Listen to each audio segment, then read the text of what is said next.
Good evening. This is Professor Rush back again on Samhain or Summer's End or Halloween. For the Celts, Samhain was not a good time. If you didn't have all your food in for the winter, you could certainly starve to death. But for our purposes, Halloween is most appropriate for this discussion of the ancient alien hunters who continue to present preposterous and bizarre interpretations regarding symbols taken out of context and then assigned a new context and meaning. So I'll start with a question framed in the same manner as the ancient alien hunters, and that is it possible that the ancient alien hunters are actually a new Christian cult? And if this is the case, and I believe it is, what information about this group would lead me to concluding that the ancient alien hunters are a Christian cult? In a recent Ancient Alien Hunter series, we are confronted with why did these cult leaders, like at Jamestown or Heaven's Gate, do what they did? That is, promote death and a promise of a new heaven, new earth to their members. I found it curious that although they showed Charlie Manson's face several times, they did not dare let him off the hook and provide him with the defense, "The aliens made me do it." It would seem, according to the ancient alien hunters, that all the evil in the world has its cause in space aliens, not the devil as the Catholic Church would have it. In any case, the ancient alien hunters are now suggesting that evil aliens are at the bottom of all these cults, that is, Jamestown and Heaven's Gate. According to the ancient alien hunters, these space aliens are first encountered with the ancient Sumerians, notably Anu, the storm god, representing the Anunnaki on the left. On the right is Lilith, undoubtedly a space alien, according to the ancient alien hunters, left here on Earth to torment humans by stealing sperm from males and killing babies.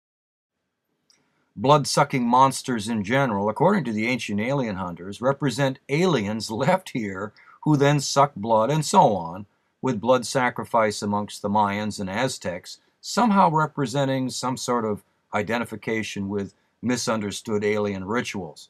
This is absurd. Much of what the ancient alien hunters present suggests that our ancient ancestors lacked philosophies of cause and effect, or certainly they lacked a creative mind. The reference to Lilith, actually Lamashtu, has to do with explaining why so many infants die at birth or shortly thereafter. About 1 in 3 infants did not survive very long after birth amongst the Sumerians. Pregnant women, at least in the ancient Egyptian tradition, were thought to be magnets for demons, and it has been suggested that the word lullaby, sung to infants when they go to sleep at night, is a contraction of Lilith be gone. Lilith is also thought by some imaginative scholars to be Adam's first wife in an attempt to explain why there are 2 creation stories in Genesis. I'm not sure why there are 2 creation stories in Genesis, but the first story, as I explain in Failed God, may refer to their science, while the second story is a political statement demonizing the mother goddess and making the female subject to the male will. All you women out there who believe the storylines presented in the Jewish, Christian, and Islamic traditions have thrown away your freedom and subjugated yourself to the male energy and have become essentially second-class citizens. Today, the images of aliens are a bit more streamlined, as the ancient alien hunters speak of grays and greens and shapeshifters, and their use of mind control to get humans to do evil things. That's right, mind control. Remember how the Russians were controlling our minds? And from this belief emerged the Blue Army, a Christian cult that believed that if they could get all of the cult members to direct specific thoughts at the Soviet Union on a particular day and at a specific time, a coordinated effort, if you will, they could wipe the Soviet Union out of existence. It would seem that their efforts paid off, for the USSR did collapse in 1989. Then comes the implant devices as visualized in science fiction, and probably in fact, and now the God genes spliced into the human genome by aliens so that we can be more easily controlled.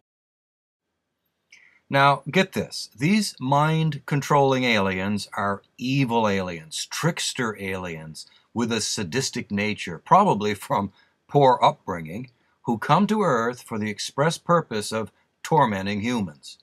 A few of these trickster aliens have found their way into high government positions. And of course, this leads us into the world of strife, which is brought about by capricious space aliens who go about the universe tormenting lesser beings just for fun. This is Angre Manu in the Zoroastrian tradition, Yahweh for the Jews and Christians, and Allah or Aliyah, the moon god of war, for the Muslims. Now, we can blame human strife on the will of aliens, but perhaps we shouldn't stop there. Perhaps Saddam Hussein, along with his sons, were being controlled by aliens.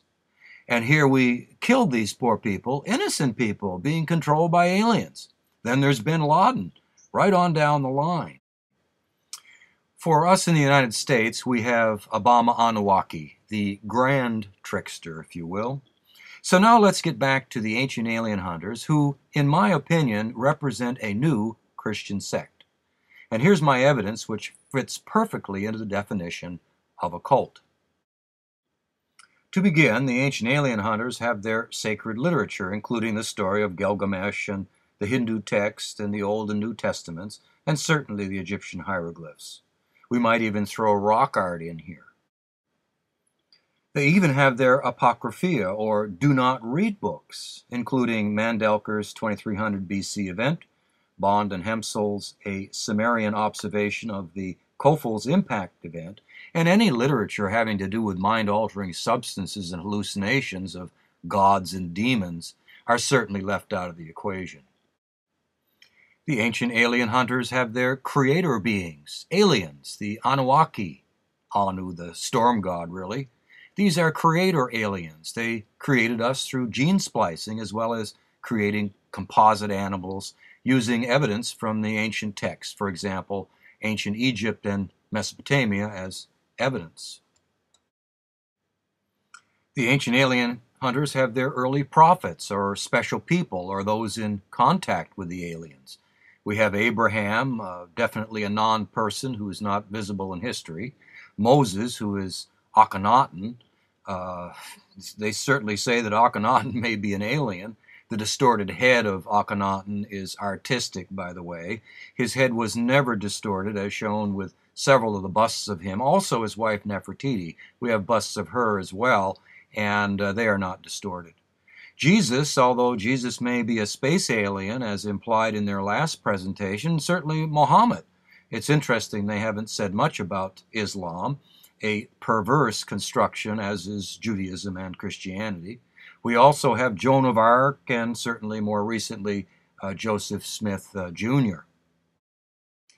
The ancient alien hunters have their latter-born prophets and their sacred literature. And this would include the science fiction writers, H.G. Wells, for example. We've got Donnelly, Ragnarok. We've got Van Daniken with his Chariot of the Gods, Sitchin with his Earth Chronicles, Childress with his Technology of the Gods, Pharaoh with his genes, giants, monsters, and men. So these are all part of the ancient alien hunters' a repertoire, if you will, of modern-day prophets of this tradition. And certainly this represents a moralistic tradition with good aliens fighting evil aliens, where we have battles in outer space and battles on this planet that destroyed civilizations, and so on and so forth. So in my opinion, the ancient alien hunters are a millenarian cult, or perhaps a messianic movement. The good aliens will return and defeat the evil aliens, and of course there'll be a last judgment. So there you have it. The ancient alien hunters fit very nicely into the definition of a Christian cult masquerading as a scientific endeavor to promote ancient aliens in place of God.